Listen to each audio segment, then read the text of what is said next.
اس داستان کا عنوان ہے اس سوال کا جواب مجھے بھی نہیں آتا۔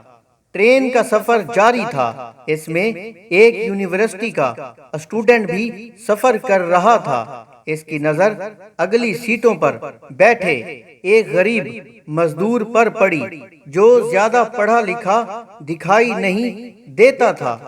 اسٹوڈنٹ کو شرارت سوجی۔ اس نے اپنے ساتھیوں سے کہا، آؤ میرے ساتھ، اس مزدور سے کھیل ہی کھیل میں کچھ رقم کماتے ہیں۔ اسٹوڈنٹ کو یقین تھا کہ یہ سیدھا سادھا مزدور میرے مقابلے میں کیا جانتا ہوگا، اسے تو میں چٹکی بجاتے ہی ہرا دوں گا۔ بہرحال لڑکے اس مزدور کے پاس پہنچے اور اسٹوڈنٹ نے چالاکی سے کہنا شروع کیا، بھیا اگر آپ پورا نہ مانیں تو ایک کھیل کھیلتے ہیں، اس سے سفر بھی کٹ جائے گا، اور اگر آپ جیت گئے تو آپ کی جیب میں کچھ رقم بھی آ جائے گی۔ مزدور نے اسے حیرت سے دیکھا۔ چالاک اسٹوڈنٹ کہنے لگا کہ کھیل یہ ہے کہ ایک سوال میں آپ سے پوچھوں گا، اگر آپ کو اس کا جواب نہ آیا تو آپ مجھے 1000 روپے دیں گے، اور ایک سوال آپ مجھ سے پوچھنا، اگر مجھے جواب نہ آیا تو میں آپ کو 1000 روپے دوں گا۔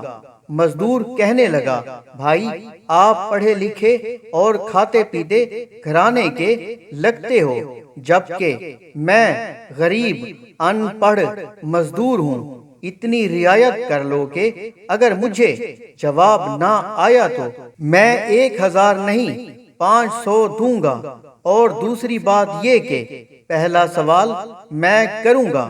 اسٹوڈنٹ دل ہی دل میں خوش ہوا کہ مزدور میری چالاکی کے جال میں پھنسا تو صحیح، اور مزدور کی شرط مان لی۔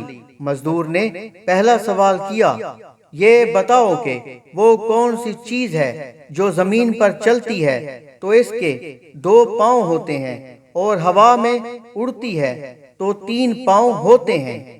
چالاک اسٹوڈنٹ یہ سوال سن کر چکرا گیا، بہت غور کیا، موبائل پر پرندوں کی درجنوں ویب سائٹ دیکھی، ساتھیوں سے بھی پوچھا، لیکن اس سوال کا جواب نہ دے سکا۔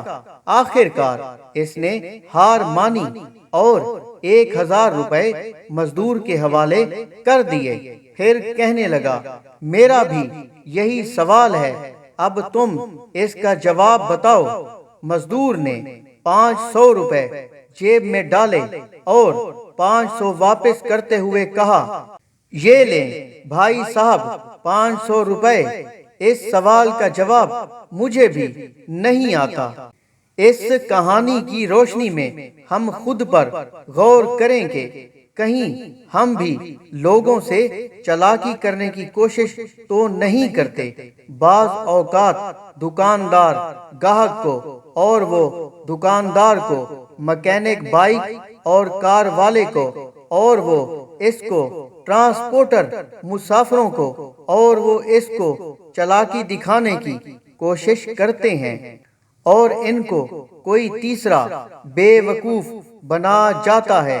یاد رکھیے، عقل، فہم اور دماغ اگر آپ کے پاس ہے تو دوسروں کے پاس بھی ہوتا ہے۔ کوئی روٹی کو منہ کی بجائے ناک میں ڈال کر نہیں کھاتا، گندم چاول کی جگہ گھاس نہیں کھاتا۔